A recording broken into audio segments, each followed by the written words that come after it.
5 राज्यों में विधानसभा का बिगुल बज चुका है। विधानसभा चुनाव को लेकर के तमाम पार्टियां तैयारी कर रही हैं। तो ऐसे में आम आदमी पार्टी ने भी 4 राज्यों में अपनी ताल ठोक दी है। उनमें से एक है राजस्थान। लेकिन बड़ी बात यही है कि राजस्थान में अभी तक आम आदमी पार्टी ने अपने पत्ते नहीं खोले हैं। विनय मिश्रा मेरे साथ हैं, जो कि वहाँ के प्रभारी भी हैं, विधायक भी है। विनय जी, किस बात का इंतजार? देखिए, हमने अपनी लिस्ट बना के केंद्रीय नेतृत्व को दे दिया, पीएससी को हमने दे दिया, और अब ये तो उनका निर्णय कब लिस्ट लेके आएंगे। मुझे लगता है इसके पीछे भी कोई ना कोई स्ट्रैटेजिक डिसीजन होगा। और अरविंद जी तो जाने जाते हैं सरप्राइज़ के लिए, तो मुझे लगता है कुछ ना कुछ सरप्राइज़ होगा कार्यकर्ताओं के लिए। वही मैं जानना चाह रहा था कि आम आदमी पार्टी वो पार्टी है जो कि बहुत पहले अपनी उम्मीदवार उतार देती है। क्या अब ये देखा जा रहा है कि जो प्रमुख पार्टियां दोनों हैं, बीजेपी कांग्रेस, उनसे कौन किसी को टिकट दिया जाता है? ऐसे में कुछ असंतुष्ट भी होते हैं जिनका जनाधार होता है, तो क्या पार्टी उनके लिए भी दरवाजा खोल के इंतजार कर रही है? देखिए, पार्टी अच्छे लोगों के लिए हमेशा खुली हुई है, तो हम हमेशा कहते हैं, लेकिन हम उनका इंतज़ार नहीं कर रहे, हम उनके बागियों का इंतज़ार नहीं कर रहे। इतना तय है कि राजस्थान बहुत बड़ा प्रदेश है और सिर्फ आज तक 22 परिवार है वहाँ जो 200 की 2 सीटों चुनाव लड़ रहे हैं और इतने सालों से लड़ रहे हैं। नई लीडरशिप की वहाँ ज़रूरत है।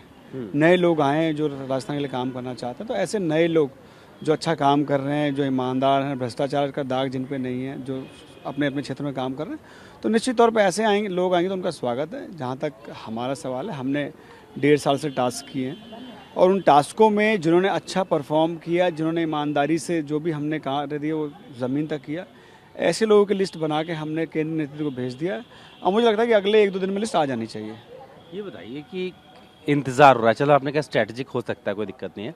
200 सीटों आप लड़ने की बात कर रहे हैं, वक्त बहुत ज़्यादा बचा नहीं है, तो ऐसे में क्या एक साथ फिर लिस्ट लाने की तैयारी है या फिर टुकड़ों टुकड़ों में की जाए? और रुकावट कहाँ है, थोड़ा आसान भाषा में समझा पाएँ तो? देखिए, रुकावट कहीं भी नहीं है। अभी अब पहले पार्टी एक स्टेट में लड़ती थी, अब 4 स्टेटों में चुनाव लड़ने जा रही है। 4 स्टेटों का फैसला है। अभी संदीप जी भी पीछे 3 दिन हरियाणा के दौरे पे थे, वो भी आज आ गए हैं। तो मुझे लगता है अब आज या कल में मीटिंग होगी और इस पर जो भी फैसला होगा वो लिया जाएगा। रुकावट कहीं भी नहीं है। हमारे जो संभावित प्रत्याशी हैं वो ज़मीन पे काम कर रहे हैं, वो ज़मीन पे गांव-गांव जाके मीटिंग कर रहे हैं, दौरे कर रहे हैं, लोगों से मिल रहे हैं। तो रुकावट होती तो उनको भी रोक दिया जाता। तो ऐसा कोई रुकावट नहीं है। पर ये तय करना कि कब लिस्ट निकालना, ये पीएससी का काम है और मुझे लगता है कि वो 1-2 दिन में बैठ के इसको निकाल देगी। आप यहाँ से जाके दिल्ली रणनीति बना रहे हैं, तो राजस्थान, यहाँ से मतलब दिल्ली से राजस्थान जाके रणनीति बना रहे हैं, तो राजस्थान के मुख्यमंत्री हैं वो दिल्ली आए हुए हैं, उनकी पीसी आपने सुनी होगी। उन्होंने बड़ा बयान दिया। उन्होंने कहा है कि वो मुख्यमंत्री की सीट की तरफ नहीं जाते, वो सीट उन्हें खींच लेती है। क्या संकेत है कि आगे भी वो मुख्यमंत्री बनना चाहते हैं? देखिए, अब ये तो उनकी पार्टी तय करेगी कौन मुख्यमंत्री बनेगा, कौन नहीं करेगा। जहाँ तक गहलोत साहब का सवाल है, अगर नहीं मन कर तो इस्तीफा देते। किसने कहा है आपको कि पकड़े रहो? कोई आपके सामने थोड़ी जाके कह रहा है कि आप ले लो। हमेशा वहाँ ऐसा होता हुआ है, किसी और के नाम पे चुनाव लड़ा जाता है, बेचारा वो 5 साल सड़क पे मार खाता है, लठ खाता है पुलिस के। सचिन पायलट की बात हो रही है। मैं जनरल बात कर रहा हूँ, किसी की बात नहीं, मैं किसी के व्यक्ति का नाम नहीं ले रहा। वहाँ हमेशा होता है ऐसा कि ज़मीन पे कोई और काम करता है और लास्ट में आके मलाई खाने का टाइम होता है तो अशोक गहलोत जी खाते थे। बहुत माहिर खिलाड़ी हैं, कैसे पार्टी में किसको सेट करना है वो जानते हैं। बाकी मुख्यमंत्री किसको बनाना है किसको नहीं बनाना है वो कांग्रेस पार्टी तय करे, आपस में फैसला करे। इसमें हमारा कुछ कहना बनता नहीं है। लेकिन इस बयान का सरल भाषा में अगर अनुवाद करें या समझ में क्या आ रहा है वो बताइए। देखिए, अब सरल भाषा में मैं कैसे बोलूं, पर मुझे लगता है कि अशोक गहलोत जी बहुत सीनियर लीडर हैं और किस तरीके से जवानों को निपटाना है वो जानते हैं और वो नई कोई नीति बना रहे होंगे किसी कांग्रेस पार्टी के नेता को निपटाने की। ये बात है। दूसरा, एक वही बात उन्होंने बोली जो आप बोलते आए हैं, जांच एजेंसी पर सवाल उठाते आए हैं। उन्होंने भी कहा है कि ईडी का इस पर इस्तेमाल हो जाए। देखिए, हम तो हमेशा से कहते आ रहे हैं कि ED, CBI, income tax Bharatiya Janata party की भाई हो चुकी है। भारतीय जनता पार्टी के दफ्तर में फैसला लिया जाता है कल किसके यहाँ छापा मारना है। हमारे जो है उप मुख्यमंत्री को जेल में बंद कर दिया, सत्येंद्र जैन साहब को जेल में बंद कर दिया, संजय सिंह जो सड़क से लेकर संसद तक आवाज़ उठाते थे उनको जेल में बंद कर दिया।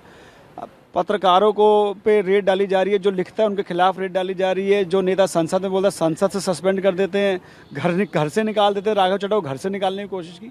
तो ये तमाम की कवायद है विपक्ष की आवाज़ को दबाने के लिए। ये मोदी साहब का डर दिख रहा है कि 2024 में जो हार रहे हैं वो कहीं ना कहीं उनको सता रहा है। और आप दिल्ली नहीं, मैं राजस्थान में एक बात कहूँगा, आप 1.5 साल से आम आदमी पार्टी अडानी के खिलाफ कंप्लेंट कर रही है कि महा घोटाला कर रहे हैं, देश को लूट रहे हैं, देश का पैसा ये लूट रहे हैं। आप उन पर जांच करें, उन पर जांच नहीं हो रही। किरोड़ी लाल मीणा इनके जो है विधायक प्रत्याशी हैं, वो ईडी, सीबीआई, इनकम टैक्स में साथ नहीं घूम रहे राजस्थान। वो कहते हैं इस लॉकर में जो है पैसा है, ईडी इनकम टैक्स वहाँ लग जाती है छापा डालने के लिए। तो ये साथ ले घूम रहे हैं और ये सिर्फ और सिर्फ विपक्ष को दबाने की कवायद है। पर मैं एक बात बड़ी जिम्मेदारी से कहना चाहता हूँ, 2024 में मोदी जी हार रहे हैं और उनका डर इस बार जो है आम आदमी पार्टी ही इसका सही माकूल जवाब देगी। बात करने शुक्रिया। बहुत धन्यवाद। तो राजस्थान के राजनीतिक रण में आम आदमी पार्टी भी अपनी ताल ठोक रही है, लेकिन अभी तक जो उम्मीदवार हैं उनके नामों की घोषणा नहीं की है। हालांकि ये जरूर कहा जा रहा है कि उम्मीदवारों की जो फहरिस्त है वो तैयार है और आला कमान उस पर फैसला लेंगे, उसके बाद उससे इसको जारी कर दिया जाएगा। अपनी वीडियो से होगी खुर्शीद के साथ जितेंद्र भाटी, टीम